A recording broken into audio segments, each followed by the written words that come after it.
So oil போட்டேன், கொஞ்சம் mix பண்ணி வைக்க போகிறேன். சூடாகிடுச்சு, நல்லா புகை வருது பாருங்கள் ஆயிலில். ஸோ ஒன்று ஒன்றா அப்படி போடுங்க. சிக்கன் நான் போடுறேன், ஓகேவா? நம்ம குக் பண்ணி வச்சுருந்தாலும் அந்த சிக்கனு. அடுத்தது வந்து சீஸ் போட்டுறேன், 100 கிராம் சொல்லியிருந்தேன்ல. ஸோ அது வந்து கிரேட் பண்ணி நான் போடுறேன். என்ன தான் இட்டாலியன் டிஷ்ஷாக இருந்தாலும் நம்ம கறி அடுப்பில் நம்ம மண்பானையில் செய்கிறது வந்து தனி டேஸ்ட்டு தான், தனி சுகந்தாங்க.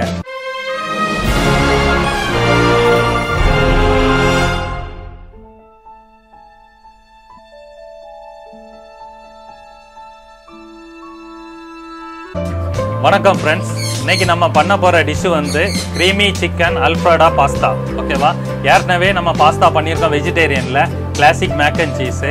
ஸோ இன்றைக்கி வந்து சிக்கனில், அதுவும் ஒயிட் சாஸில் நம்ம எப்படி பண்ண போகிறோங்கிறத பார்க்க போகிறோம். ஸோ இது வந்து ரொம்ப நல்லாயிருக்கும், நிறைய பேருக்கு பிடிக்கும், எனக்குமே ரொம்ப பிடிக்கும். நான் வந்து ரெடிமேடாகவும் வாங்கியிருக்கேன், நான் செஞ்சியும் சாப்பிட்ருக்கிறேன் யூஎஸில் இருக்கும்போது. ஸோ அந்த மாதிரி இது வந்து ரொம்ப டெலிஷியஸாக சூப்பராக வரும். ஸோ அதை நம்ம கறி அடுப்பில் எப்படி பண்ணலாங்கிறத பார்க்க போகிறோம், ஓகேவா? வாங்க வீடியோவில் போகலாம். ஸோ 250 கிராம் பாஸ்தாவுக்கு வந்து 100 கிராம் சிக்கன் வந்து பிரெஸ்ட் பீஸ் நான் எடுத்துருக்கிறேன், ஓகேவா? ஸோ பிரெஸ்ட் பீஸ் தான் நான் வந்து யூஸ் பண்ண போகிறேன். போன்லெஸ்ஸு, போனோட போட்டுறாதீங்க. நான் இது வந்து பண்ணியிருக்கிறது எல்லாமே போன்லெஸ். ஸோ போன் இருந்துன்னா ரிமூவ் பண்ணிடுங்க நீங்கள்.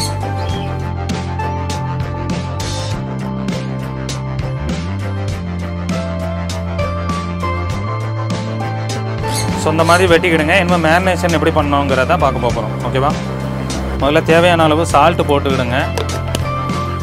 சால்ட்டு போட்டுக்கிட்டு சில்லி ஃப்ளாக்ஸு இருந்துச்சுன்னா நீங்கள் வந்து 1 டீஸ்பூன் போட்டுக்கிடுங்க சில்லி ஃப்ளாக்ஸு, ஓகேவா? சில்லி ஃப்ளாக்ஸ் இப்படி தான் இருக்கும், வேறு ஒன்றும் இல்லைங்க. ட்ரை சில்லி இருக்குல்ல, ட்ரை சில்லியை வந்து பவுட்ரு வச்சு கொஞ்சம் சாப் பண்ண மாதிரி வச்சுக்கிட வேண்டியது தான்.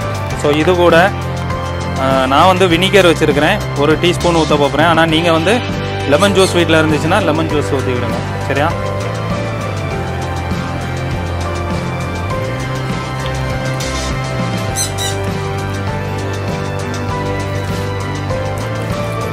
ஸோ லெமன் ஜூஸ் ஊற்றிட்டேன். அடுத்தது ஆரிகனோ சீசனிங் இருக்குது. ஸோ இது வந்து ஆப்ஷனலு, இருந்துச்சுன்னா போடுங்க, இல்லாட்டு வந்து நீங்கள் அவாய்ட் பண்ணிக்கலாம், ஒன்றும் பிரச்சனை இல்லை. ஸோ ஆரிகனோ சீசனிங்கும் நான் போட போகிறேன், ஓகேவா?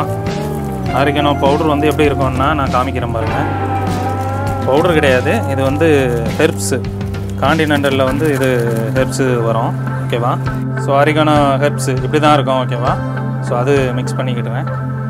ஸோ இதெல்லாம் போட்டு ஜென்டலாக மிக்ஸ் பண்ணிக்கிடுங்க. அப்புறம் எப்படி குக் பண்ணோங்கிறத இப்போ பார்க்க போகிறேன், ஓகேவா? மிக்ஸ் பண்ணி ஒரு 5 நிமிஷம் வச்சுக்கிடுங்க. ஸோ எல்லா மேரினேஷனும் ஏறும். அதுக்கப்புறம் நம்ம வந்து தவாவில் போட்டு எடுப்போம். தோசை தவா இருக்குல்ல, அதில் வீட்டில் இருக்கிற தோசை தவாவில் போட்டு எடுப்போம். ஸோ இப்போ வந்து பாஸ்தாவுக்கு தண்ணி வச்சுருக்கோம். ஸோ நம்ம வந்து பென்னி பாஸ்தா எடுத்துருக்குறோம், 250 கிராம் எடுத்துருக்குறோம், ஓகேவா? ஸோ தெரியுதா பென்னி பாஸ்தா? ஸோ 8 to 9 நிமிஷத்தில் இது குக் ஆகிரும். ஸோ நம்ம அதில் போட போகிறேன். போட்டுட்டு மிக்ஸ் பண்ணிக்கிடுங்க. சால்ட்டு போட்டுக்கிடுங்க தேவையான அளவு.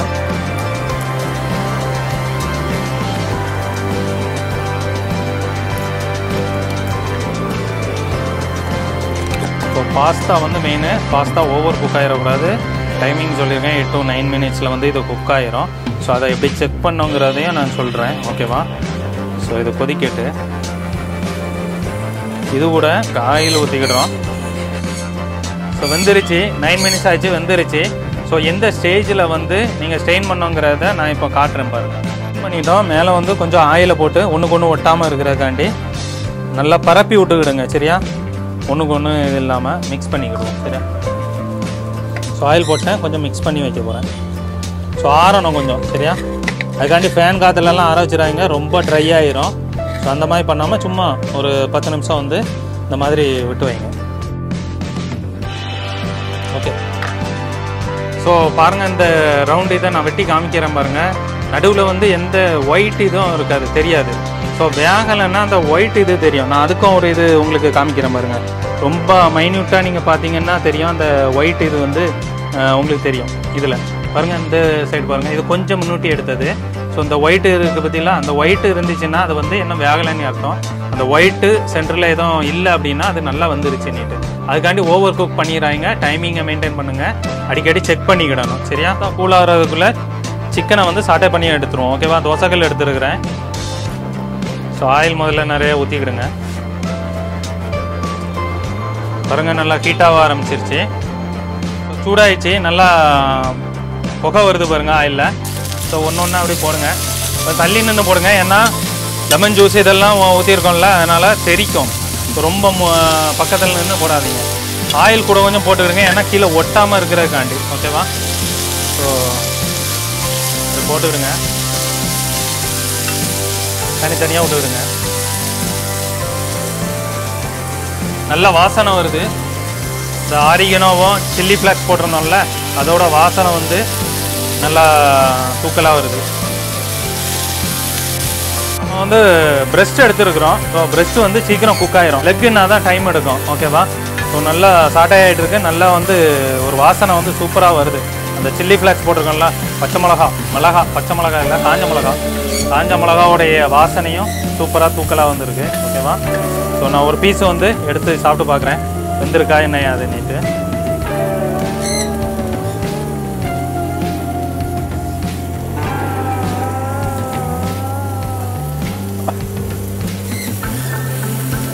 வெந்துருச்சு, எடுத்துடலாம்.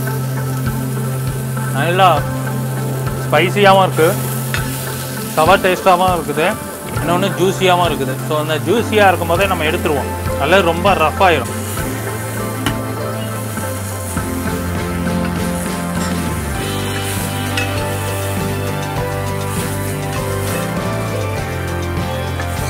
இப்போ என்னமோ வந்து இதை முடிச்சுட்டு பாஸ்தா வந்து மண் சட்டியில் பண்ணுவோம். சரியா? ஒயிட் சாஸ் ஏற்கனவே நம்ம பண்ணியிருக்கோம், அதனால் உங்களுக்கு தெரியும் எப்படி பண்ணோன்னுட்டு. ஸோ அதை வச்சு தான் நம்ம இப்போ மண்பானை ரெடி ஆகிடுச்சு. ஸோ எண்ணெய் முதல்ல ஊற்றிக்கிடுறோம். எண்ணெய் வந்து ஒரு 2 to 3 டேபிள் ஸ்பூன் ஊற்றினா போதும். இந்த அளவுக்கு ஆனியனும் கார்லிக்கும் எடுத்துக்கிடுங்க. மேக்ஸிமம் 30 கிராம் ஆனியன் இருக்கும், இது ஒரு 30 கிராம் இருக்கும். ஓகேவா? ஆயிலில் போட்டு பாருங்க, ஆயில் நல்லா சூடாக இருக்குது, வதங்குது.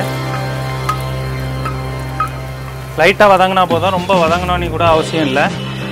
ஸோ அடுத்தது வந்து ஒயிட் சாஸ் வந்து 350 கிராம் எடுத்துருக்குறோம். ஓகேவா? நம்ம ஒயிட் சாஸ் எப்படி பண்ணணுங்கிறத மேலே கார்டில் போட்டிருக்கோம். ஸோ அதை பார்த்து பண்ணிக்கிடுங்க.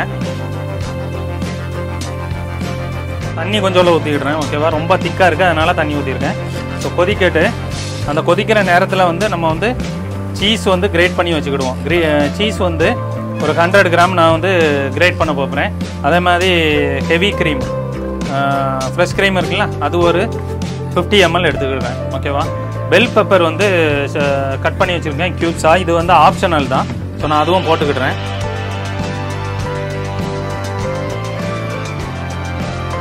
அது கூட இப்போ வந்து சீசனிங் போட்டுருவோம். ஸோ சீசனிங் வந்து ஆரிகனோ போடுறேன். ஓகேவா? ஆரிகனோ வந்து ஒரு டேபிள் ஸ்பூன் நான் போட்டுக்கிடுறேன். சில்லி ஃப்ளாக்ஸும் ஒரு டேபிள் ஸ்பூன் போட்டிருக்கேன். ஓகேவா? இதில் என்னெல்லாம் போட்டு பண்ணுறோம் அப்படிங்கிறத இப்போ சொல்கிறேன் இன்னொருக்கா. ஓகேவா? முதல்ல ஆலிவ் ஆயில் இருந்தால் ஆலிவ் ஆயில் லைட்டாக சாப் பண்ண கார்லிக் ஒரு 30 கிராமு, அதே மாதிரி ஆனியனும் ஒரு 30 கிராம் எடுத்துக்கிட்டேன். லைட்டாக சாட்டை ஆன உடனே அடுத்தது வந்து நம்ம வந்து சாஸு ஒரு 350 கிராம் எடுத்துருந்தோம். ஒயிட் சாஸ் எப்படி பண்ணுறதுங்கிறத கார்டில் ஏற்கனவே போட்டிருக்கிறோம். ஸோ அதை பார்த்துக்கிடுங்க. ஓகேவா? ஸோ அதுக்கப்புறம் வந்து சீசனிங் ஆரிகனோவும் இது சில்லி ஃப்ளக்ஸ் போட்டிருக்கோம். அதே மாதிரி க்ரீன் கேப்சிகம் இருக்குல்ல, அதுக்கு க்யூப்ஸ் பண்ணி போட்டிருக்கோம். இதில் வந்து மஷ்ரூமும் போடுவாங்க. ஓகேவா? நான் வந்து க்ரீன் கேப்சிகம் போட்டிருக்கிறேன். ஸோ அடுத்து வந்து சீஸ் வந்து நீங்கள் கிரேட் பண்ணிக்கிடுங்க ஒரு 100 கிராமு. ஸோ மண்பானையில் பண்ணுறோம், நல்ல ஒரு வாசனை வருது. மேலே கரியடுப்புனா கரியடுப்பு தான், அதுவும் கான்டினென்டல் டிஷ் வந்து கரியடுப்பில் பண்ணுறது வந்து ஒரு தனி சுகம் தான். கோல்ட் ஆகிடுச்சு. ஸோ பாஸ்தா வந்து நான் போட போகிறேன். பாருங்கள், தனித்தனியாக இருக்குது பாருங்கள். ஸோ ஆயில் போட்டிங்கன்னா அந்த இது வந்து நல்லா தனித்தனியாக வரும், நல்லது வந்து ஒட்டிக்கிடும், ஒன்றுக்கு ஒன்று ஒட்டிக்கிடும். ஸோ அந்த இதை கொஞ்சம் பார்த்துக்கிடுங்க நீங்கள். சரியா? ஓ, சூப்பராக வாசனை வருது. கொஞ்சம் வந்து நல்லா சாஸ் எல்லாம் இது பாஸ்தாவில் ஏறட்டு. ஸோ அது வர கொஞ்சம் மிக்ஸ் பண்ணிக்கிடுவோம். ஸ்லோ ஃப்ளேம்லேயே வைங்க. வீட்டில் பண்ணுறது கேஸ் அடுப்பில் பண்ணும்போது ஸ்லோ ஃப்ளேம்லேயே பண்ணுங்கள். நம்ம வந்து மண்பானையில் பண்ணணுங்கிறக்காண்டி நான் மண்பானையில் பண்ணிக்கிட்டு இருக்கேன். பட் நீங்கள் எந்த இது வீட்டில் இருக்குதோ சில்வர் பாத்திரம் அதுக்கு தகுந்தாப்பில் நீங்கள் பண்ணிக்கிடலாம். அதே மாதிரி கறி அடுப்பு இல்லைன்னா கேஸ் அடுப்பில் பண்ணலாம். ஓகேவா? ஸோ அதில் எந்த இதுவும் மாற்று இல்லை. மேலே சூப்பராக வந்துருக்குது. நல்லா டைட்டாகவும் இருக்குது. ஸோ என்னமோ வந்து சிக்கனும் சீஸும் வந்து போட போகிறோம். சிக்கன் நான் போடுறேன். ஓகேவா? நம்ம குக் பண்ணி வச்சுருந்தாலும் அந்த சிக்கனு. அடுத்தது வந்து சீஸ் போட்டுறேன். 100 கிராம் சொல்லியிருந்தேன்ல. ஸோ அது வந்து கிரேட் பண்ணி நான் போடுறேன். ஸோ பார்மேசன் சீஸ் தான் போடுவாங்க. நம்ம வந்து மொசரல்லா சீஸ் போட்டிருக்கிறோம். ஸோ ஈஸியாக கிடைக்கிறது தான். பார்மேசன் சீஸ் வந்து கொஞ்சம் எக்ஸ்பென்சிவ், கிடைக்கிறதும் கொஞ்சம் கஷ்டம் தான். சரி, நம்ம மொசரல்லா சீஸ் போட்டிருக்கிறோம். ஓகேவா? போட்டு mix பண்ணிக்கிடுங்க.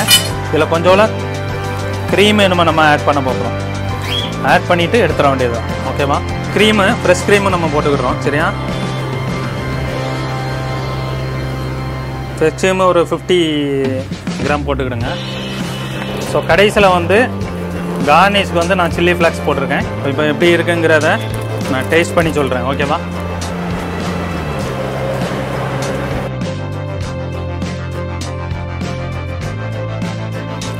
Creamy chicken penne alfredo ready ஆச்சு. இப்போ டேஸ்ட் பண்ணுவோம் பாருங்கள்.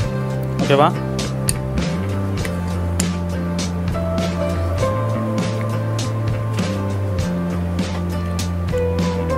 அருமையாக இருக்குது. ஒயிட் சாஸில் நம்ம சில்லி ஃப்ளேக்ஸும் ஆரிகனாவும் போட்டிருந்தோம்ல, அதோட ஃப்ளேவரும் நல்லா சூப்பராக தூக்கலாக இருக்குது. பாஸ்தா கரெக்டான பாயிலிங் பண்ணியிருக்கோம். ஸோ அதுவும் க்ரீமியாக இருக்கிறவங்களுக்கு, அதாவது க்ரீமி பிடிக்கிறவங்களுக்கு, மில்க் பிடிக்கிறவங்களுக்கு இது வந்து ரொம்ப பிடிக்கும். கண்டிப்பாக ட்ரை பண்ணுங்கள்.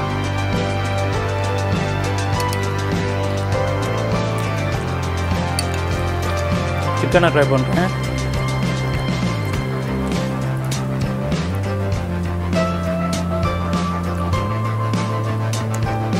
சூப்பராக இருக்குங்க. ரொம்ப அருமையாக வந்துருக்குது. கண்டிப்பாக நீங்கள் வீட்டில் ட்ரை பண்ணுறீங்க. ஓகேவா? பெரியவங்களுக்கு எல்லாத்துக்குமே பிடிக்கும், குழந்தைகளுக்கும் பிடிக்கும். ஏன்னா இது வந்து ரொம்ப ஸ்பைசி கிடையாது. ஓகேவா? ஸோ கண்டிப்பாக நீங்கள் ட்ரை பண்ணிவிட்டு எனக்கு வந்து கமெண்ட் பண்ணுங்கள். என்ன தான் இட்டாலியன் டிஷ்ஷாக இருந்தாலும் நம்ம கறி அடுப்பில் நம்ம மண்பானையில் செய்கிறது வந்து தனி டேஸ்ட்டு தான், தனி சுகந்தாங்க. குக் லைக் செஃப் சேனலுக்கு லைக் பண்ணுங்கள், ஷேர் பண்ணுங்கள், கமெண்ட் பண்ணுங்கள். மறக்காமல் சப்ஸ்கிரைப் பண்ணுங்கள்.